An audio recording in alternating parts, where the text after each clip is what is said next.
1 তারিখে পাগল হাসান ভাইয়ের জন্মদিন ছিল। সবাই মিলে কি একসাথে জন্মদিনের শুভেচ্ছা জানাতে পারি?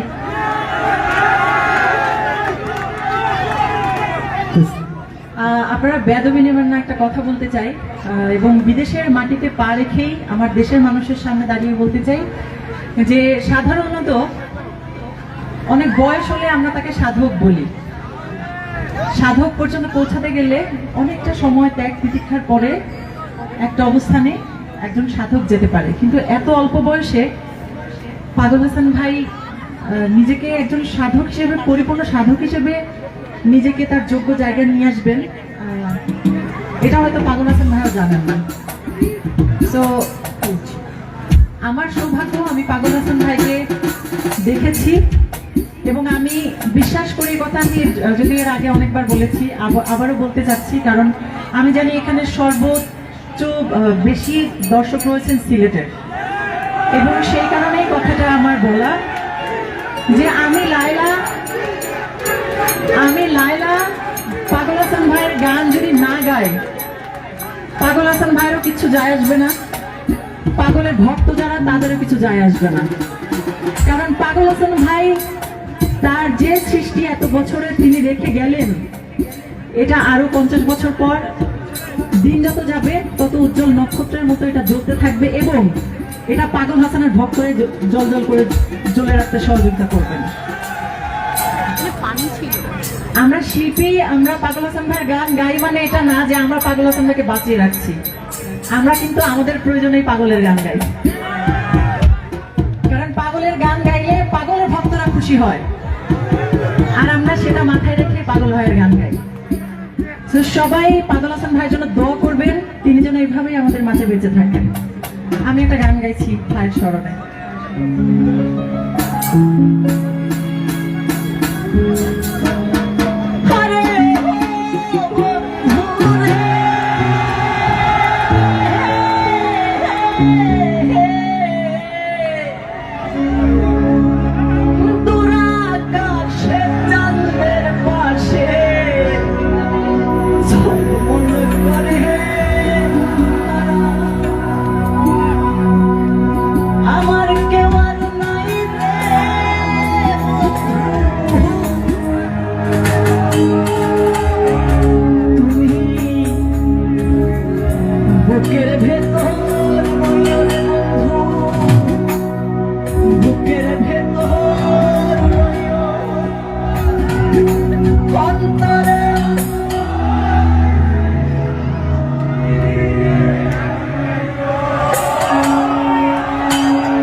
গাইছেন শুধু তালে তালে, শুধু প্যাট। ও বন্ধু রে, এক জনমে ভালো যদি পীড়িতের বন্ধ, সাতকুলে পাগল হাসানের সার হইব কান্দ। ডাকাতি মায় যাইব, ডাকাতি মায় যাইব, অন্তরে তুমি ডাকাতি মায় যাইব, ডাকাতি মায়